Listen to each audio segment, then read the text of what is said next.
R Patil यांनी प्रत्येक घरात पोलीस देऊन सुद्धा महिलेला सुरक्षितता आम्ही देऊ शकत नाही, ही या राज्याच्या शाहू फुले आंबेडकरांच्या महाराष्ट्राच्या गृहमंत्र्याची हतबलता आहे। वेगळा अर्थ काढून जी काही वक्तव्य दाखवली जात आहेत ती पूर्णपणे चुकीची आहेत।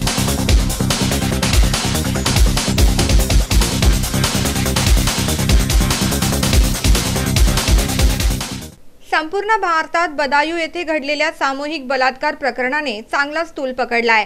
या घटनेला अनुसरून गृहमंत्री आर पाटील यांनी जे विधान केलं त्यावरून ते अधिकच वादाच्या भोवऱ्यात अडकले। गृहमंत्री आर पाटील यांनी आपल्या भाषणात सांगितलं की ज्या ठिकाणी अशा घटना घडतात तेथील प्रत्येक घराबाहेर एक पोलीस अधिकाऱ्याची नेमणूक करून देखील या घटनांवर आळा घालणे अशक्य आहे। त्यांच्या या विधानाचे विरोधकांमध्ये तीव्र पडसाद उमटले। विधान परिषदेचे विरोधी पक्षनेता विनोद तावडे यांनी गृहमंत्र्यांना हतबल आणि अकार्यक्षम गृहमंत्री म्हणून संबोधित केलं। आर पाटील यांनी प्रत्येक घरात पोलीस देऊन सुद्धा महिलेला सुरक्षितता आम्ही देऊ शकत नाही, ही या राज्याच्या शाहू फुले आंबेडकरांच्या महाराष्ट्राच्या गृहमंत्र्याची हतबलता आहे, त्यांची अकार्यक्षमता आहे।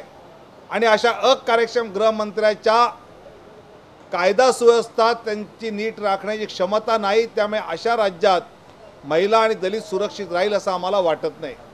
विरोधकांनी निशाणा साधल्यानंतर गृहमंत्री आर पाटील यांनी सांगितलं की त्यांचं विधान चुकीच्या पद्धतीने सादर करण्यात आलंय। वेगळा अर्थ काढून जी काही वक्तव्य दाखवली जात आहेत ती पूर्णपणे चुकीची आहेत।